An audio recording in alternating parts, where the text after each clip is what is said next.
नमस्कार साथियों, एक बार पुनः हाजिर हूँ आपके सामने एक कहानी को लेकर, जो कि महान दार्शनिक, सदी के महान दार्शनिक रजनीश ओशो के द्वारा अपने प्रवचनों में अपने चाहने वालों के लिए, अपने भक्तों के लिए और अपने अनुयायियों के लिए कही गई थी।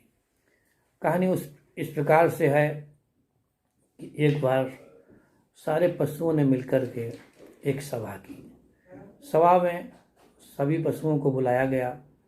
बुलाने के बाद में उन्होंने अपनी चिंताएं जाहिर की, क्योंकि जंगल की सभा थी। तो अमूमन जैसा कि हम सभी जानते हैं, पशु समझते हैं, जानते या नहीं जानते हैं, ये बात अलग है। लेकिन मानव जब कहानी कहेगा, मानव जब बात करेगा, तो वो अपने नियम और कायदों में रहेगा। तो पशुओं का राजा शेर था। शेर ने सभी को बुला करके कहा कि बहुत समय हो चुका है, हम लोग यहाँ रह रहे हैं, लेकिन इस समय कुछ ज़्यादा ही आतंक है, कुछ ज़्यादा ही समस्याएं हैं, और सभी लोग जानते भी हैं कि वो समस्याएं क्या हैं। पशु उत्सुकता से अपने राजा को देख रहे थे, अपने राजा को सुन रहे थे, अपने राजा की बातों पर गौर कर रहे थे। शेर ने बहुत लंबी भूमिका बनाने के बाद में कहा, आप सभी जानते हैं कि हम सबों की संख्या बहुत तेज़ी से घट रही है, और इस घटती हुई संख्या से अगर अभी मुकाबला ना किया गया तो एक दिन ऐसा आएगा कि हम लोगों की संख्या ना के बराबर हो जाएगी। जानवर, पशु अपने राजा की बात सुन रहे थे। तो कहा, इसीलिए मैंने आज ये सभा बुलाई है, और इस सभा का उद्देश्य आप लोगों को ये बताना है कि यदि हमने कोई उपाय न किया, यदि हमने कोई सोच ना अपने मन में बनाई, यदि हमने कुछ तरीका न ढूंढा, कोई तरकीब न खोजी, तो धीरे धीरे हमारी संख्या घट जाएगी। ये बात अलग है, आज किसी एक प्रजाति की संख्या घट रही है, कल दूसरे घटेगी, परसों तीसरे घटेगी, संख्या घटती चली जाएगी, और एक दिन हम अस्तित्वहीन हो जाएंगे। हमारे पास में न जीने के लिए जीवन बचेगा। जब जीवन ही नहीं बचेगा तो इस जंगल का, इस प्रकृति का, इस हवा का, इस वायु का, इस भोजन का, इन फलों का, इन पत्तियों का, इनका सबका क्या होगा। जानवरों को शेर की बात बहुत वाजिब लगी। उन्होंने कहा, ठीक है, हम तो ठहरे छोटे मोटे, हमारे पास ना तो उपाय है, ना कोई बुद्धि है।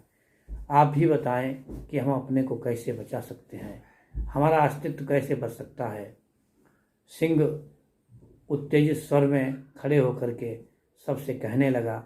उसने गिनाया कि पिछले वर्ष हम खरगोशों की संख्या इतनी थी, हाथियों की संख्या इतनी थी, चीतों की संख्या इतनी थी। तमाम आंकड़े उसने पेश किए। पूरी सभा में सन्नाटा था। सभी जानवर एक दूसरे को देख रहे थे और सब मान रहे थे कि हमारी संख्या घट रही है, और उस घटती संख्या सबके लिए चिंता का विषय बन गई। शेर ने कहा, मैं चाहूँगा कि आप लोग अपने अपने विचार रखें कि आखिर इस घटती हुई संख्या को रोका कैसे जा सकता है। सबको मौका दिया गया, खुली आम सभा थी, कोई ये कह ही नहीं सकता था कि मेरे साथ न्याय हो रहा है, अन्याय हो रहा है। सारे जीवों को मौका दिया गया, एक एक कर उनको खड़ा किया गया, उनसे पूछा गया कि आपकी समस्या का समाधान क्या हो सकता है। शेर ने पहले ही चेतावनी दी थी कि ये समस्या किसी एक की संख्या की नहीं है, ये समस्या किसी एक का नहीं है, ये समस्या सभी की है। जंगल में हमारे पास पर्याप्त भोजन है, हमारे पास पर्याप्त जगह है, हमारे पास खाने पीने की कोई कमी नहीं है, लेकिन जो लगातार हमारी संख्या घट रही है उसको बचाने की चेष्टा की जाए। सबसे पहले हाथी से कहा गया, हाथी कि आप बताएं इस जंगल की समस्या से बचने के लिए क्या उपाय है। हाथी ठहरा, भारी भरकम पशु, जिसके बात का कोई जवाब ही नहीं था, जिसके आकार का कोई सानी नहीं था, जंगल में सबसे बड़ा जानवर। जब वो खड़ा हुआ, उसने बताया कि मेरी समस्या तो इतनी बड़ी समस्या नहीं है, लेकिन मुझे पता है कि आखिर हमें कौन मार रहा है। हम अपने दुश्मन को पहचानते हैं, लेकिन हम ये नहीं जानते हैं कि बचा कैसे जाए। सभी ने हाथी की बातों पर तालियां बजाईं कि चलो कुछ न कुछ यही सही, ये पशु अपने बारे में अपनी जो संख्या घट रही है उस संख्या को घटाने की इसे चिंता तो है कि संख्या क्यों घट रही है। सारे लोग तो इस पर विचार ही नहीं कर रहे थे। खरगोश, लोमड़ी, सियार ये सब बैठे हुए थे, इन्हें तो विचार ही नहीं था इनके मन में कि संख्या हमारी घट रही है। जब संख्या घटने की बात आई तो शेर ने कहा मेरे पास प्रश्न तो है लेकिन उत्तर नहीं है। हाथी इतनी बात कहने के बाद में खामोश हो गया, अपनी जगह पे बैठ गया। अब नंबर था भैंस का। भैंस ने कहा कि मैं चिंतित हूँ इस बात को लेकर कि पता नहीं हमारी प्रजाति के अन्य जानवर कहाँ जा रहे हैं। हमारे झुंड में जब पहले 100-200 थे, आज वो स्थिति है कि हम प्रतिदिन एक एक करके घट रहे हैं, लेकिन मुझे कौन ले जा रहा है। और मैं मारी तो नहीं जा रही हूँ, अगर मारी जा रही होती तो हमारे अवशेष हमें मिलते, अवशेष भी नहीं मिल पा रहे हैं। सिर्फ इतना ही पता है कि हमारी संख्या घट रही है। संख्या घट रही है जबकि हम किसी के लिए कष्टदायक नहीं हैं, हम ऐसा कुछ खाते नहीं हैं, हम शाकाहारी हैं, हम किसी पशु को मारकर नहीं खाते, किसी भी व्यक्ति को हम मारते नहीं हैं, फिर भी बदले में हम मीठा दूध देते हैं अपने बच्चों के लिए, लेकिन फिर भी हम कम हो रहे हैं, मेरा अस्तित्व मिट रहा है, ये हम स्वीकार करते हैं, लेकिन कैसे बचेंगे ये मेरे पास में इसका कोई उपाय नहीं है। भैंस के बाद में सियार खड़ा हुआ। सियार ने बताया कि संख्या तो मेरी भी घट रही है, लेकिन मुझे ये नहीं पता हमारे साथी कहीं जा रहे हैं या उन्हें कोई पकड़ रहा है या वो मर रहे हैं, घट रहे हैं, बस मुझे इतना पता है। सियार के बाद में लोमड़ी का नंबर आया। लोमड़ी भी अपनी चतुराई पूर्ण बातों से बताने लगी कि घट तो हम भी रहे हैं, लेकिन मुझे ये नहीं पता कि क्यों घट रहे हैं।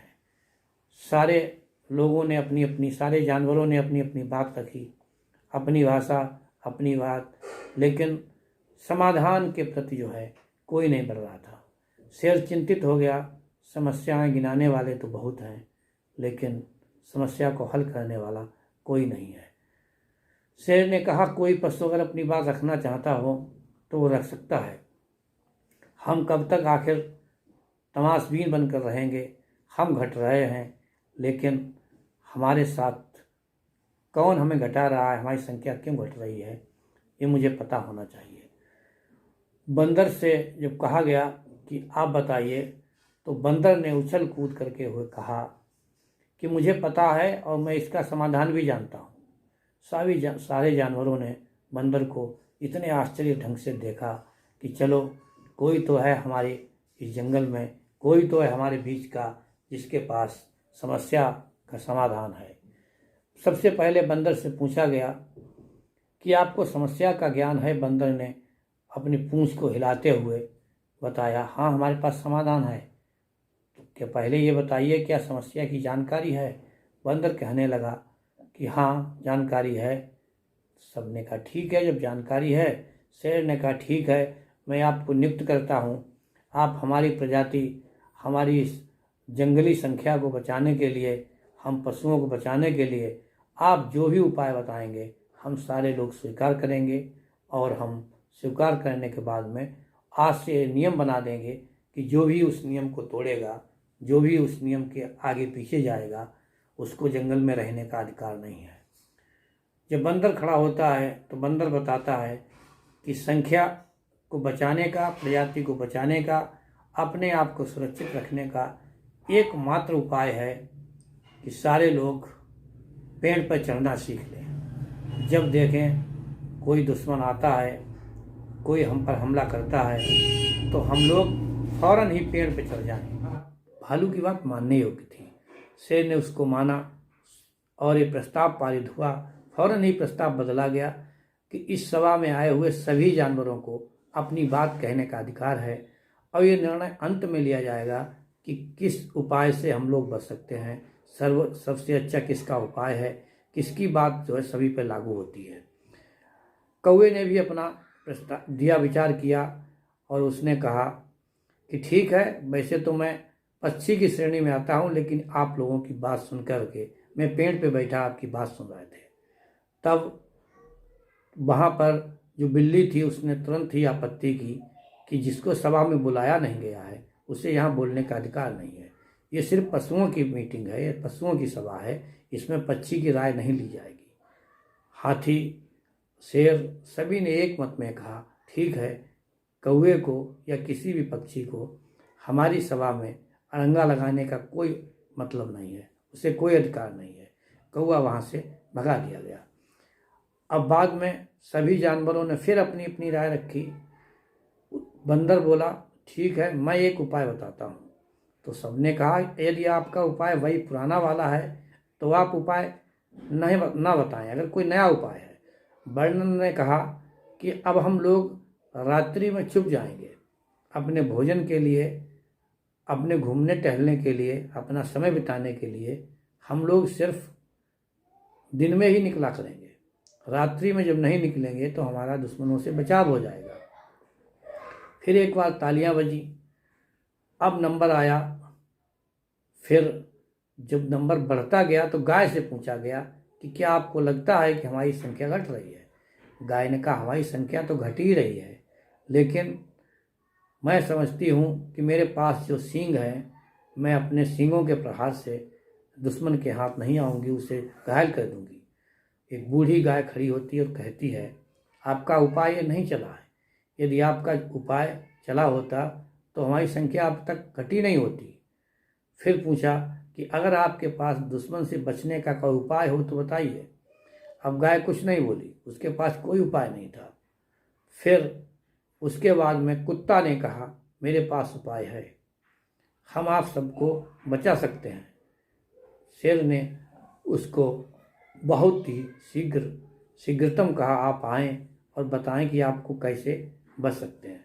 से कुत्ता बोला कि दुश्मन को देखते ही अगर हम तेज तेज चिल्लाने लगें तो सारे साथी समझ जाएंगे कि दुश्मन आक्रमण करने वाला है, दुश्मन हमला करने वाला है, दुश्मन हमें मारने वाला है।